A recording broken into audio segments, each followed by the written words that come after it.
जय भवानी जय राजपूताना। आज हम एक और क्षत्रिय की कहानी लेकर आए हैं आपके साथ, जिनका नाम था दुर्गादास राठौर। जब कभी हम इतिहास के पन्नों में दर्ज हो चुकी किसी शख्सियत की जीवनी की कहानी को पढ़ते हैं तो उसमें यही खोजते हैं कि ऐसा क्या अलग था जो उनके जीवन में था। उस विशेष इंसान में ऐसी क्या बात थी जिसने उन्हें मशहूर बनाया, उनमें ऐसी क्या प्रतिभा थी जो दुनिया के सामने आई। महान शख्सियतों के महान बनने के पीछे कई कारण होते हैं। किसी का ज्ञान उन्हें महान बना देता है, जैसे कि प्रसिद्ध भारतीय राजनीतिज्ञ आचार्य चाणक्य। वहीं दूसरी ओर किसी का अहंकार उन्हें प्रसिद्ध बना देता है, जैसे कि महापंडित रावण। उसके अलावा किसी की बहादुरी भी उन्हें लोकप्रिय कर देती है, जैसे कि शूरवीर कहलाने वाले महाराणा प्रताप। लेकिन आज जिनकी बात हम करने जा रहे हैं वे जीवन के हर मुकाम पर खरे उतरे हैं।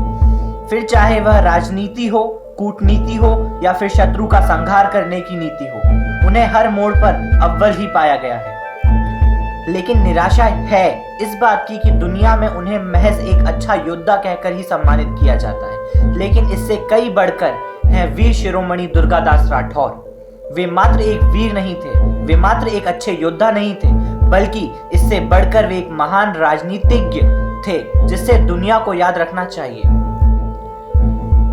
दुर्गादास के बारे में जो सामान्यतः बातें प्रचलित हैं वह उनकी बहादुरी को लेकर है। जिस समय उनका शासन था उस समय भारत के अधिकतम राज्यों पर मुगल बादशाह औरंगजेब की नजर थी। चारों ओर छोटे छोटे राजा अपने अपने राज्यों को बचाने में लगे हुए थे, लेकिन अपनी तलवार के जोर पर औरंगजेब ने कई सारे राज्य धीरे धीरे करके अपने हिस्से में ले लिए। उस समय औरंगजेब की तलवार से हर कोई कांपता था, लेकिन यदि उसकी क्रूरता के सामने कोई टकराने की हिम्मत रखता था तो वह थे दुर्गादास राठौर। अपनी युद्ध नीतियों का प्रयोग कर दुर्गादास ने उस समय औरंगजेब द्वारा बंदी बनाए हुए जोधपुर के शिशु महाराजा अजीत सिंह को भी छुड़वाया था। उसका यथोचित लालन पालन करने की व्यवस्था की।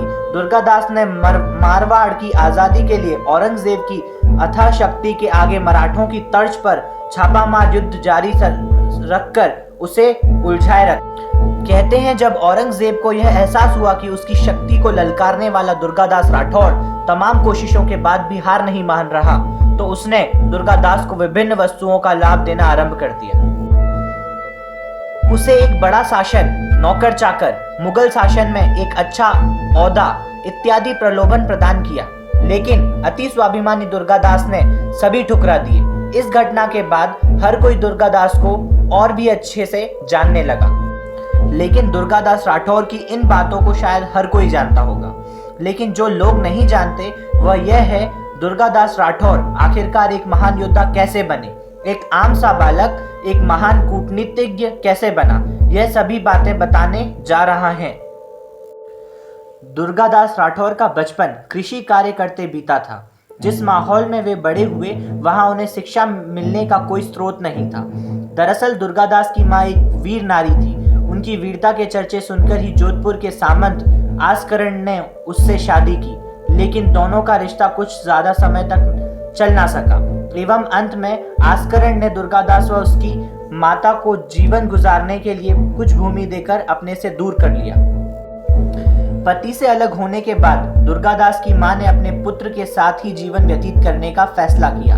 एक दिन दुर्गादास के खेतों में जोधपुर सेना के ऊंटों द्वारा फसल उजाड़ने को लेकर चरवाहों से मतभेद हो गया और दुर्गादास ने राज्य के चरवाहे की गर्दन काट दी।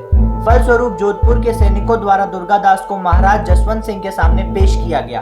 दरबार में बैठे उसके पिता ने तो उस वक्त उसने अपना पुत्र मानने से भी इनकार कर दिया, लेकिन महाराज जसवंत सिंह ने बालक दुर्गादास की निडरता निर्भयता देख उसे क्षमा भी नहीं किया, वरना अपने सुरक्षा दस्ते में शामिल कर लिया। इसी घटना के बाद दुर्गादास का जीवन बदल सा गया। वह हर पल महाराज के पास रहते, उनसे राजनीति कूटनीति के साथ साहित्य का भी ज्ञान हासिल करते। महाराज की यही सीख दुर्गादास के तब काम आई जब महाराज का निधन हो गया। उनके निधन के बाद ही राज्य में ऐसी परिस्थितियां पैदा हुई जिन्हें बड़ी होशियारी से दुर्गादास ने संभाल लिया।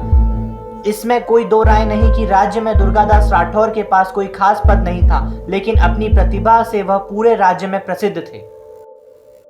लेकिन केवल एक राज्य को ही नहीं बल्कि सभी राज्यों को एकजुट करने की नीति भी दुर्गादास ने ही बनाई थी।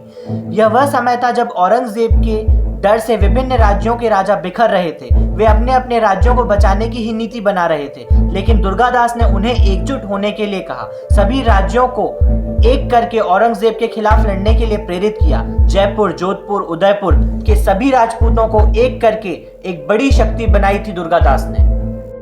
यहाँ रुकते नहीं है। दुर्गादास की कूटनीतियों में इतना जोर था कि उसने औरंगजेब के पुत्र अकबर द्वितीय तक को उसके खिलाफ कर दिया था। औरंगजेब के पुत्र अकबर अपने पिता की बातों को मानने से साफ इनकार कर रहे थे।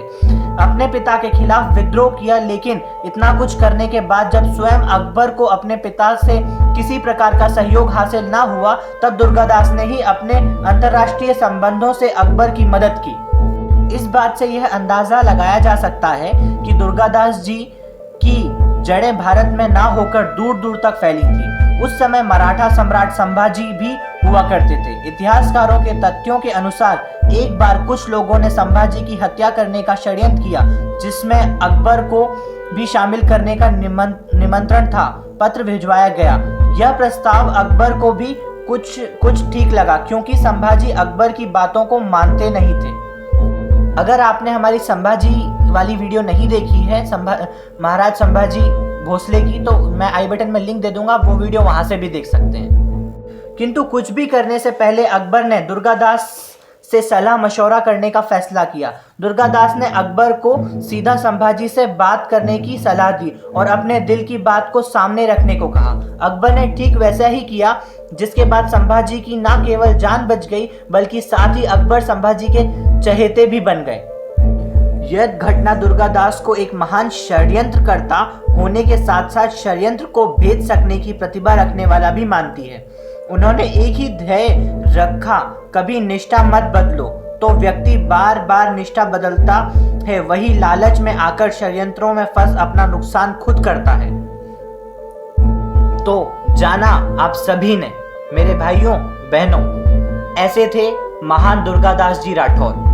कई लोगों का यह भी कहना होता है कि क्षत्रिय राजपूत सिर्फ शस्त्र के बल को जानते हैं। इनकी पूरी जीवनी सुनकर आप लोग खुद पता लगा सकते हैं कि कितने बड़े विद्वान क्षत्रिय राजाओं ने राज किया है। लेकिन दुर्भाग्य तो देखिए, आज हमारे इतिहास में ऐसे महान राजाओं की नहीं बल्कि अकबर, शाहजहां, औरंगजेब, इनका इतिहास बच्चों को पढ़ाया जा रहा है। ऐसी वीडियोस से हम अपना इतिहास याद कर सकते हैं। इस चैनल को सब्सक्राइब करना बिल्कुल ना भूलें। अगर वीडियो पसंद आई हो तो लाइक कर दें और सभी क्षत्रिय राजपूत भाई बहनों के साथ इस वीडियो को शेयर करें। धन्यवाद। फिर से मिलते हैं अगली वीडियो में।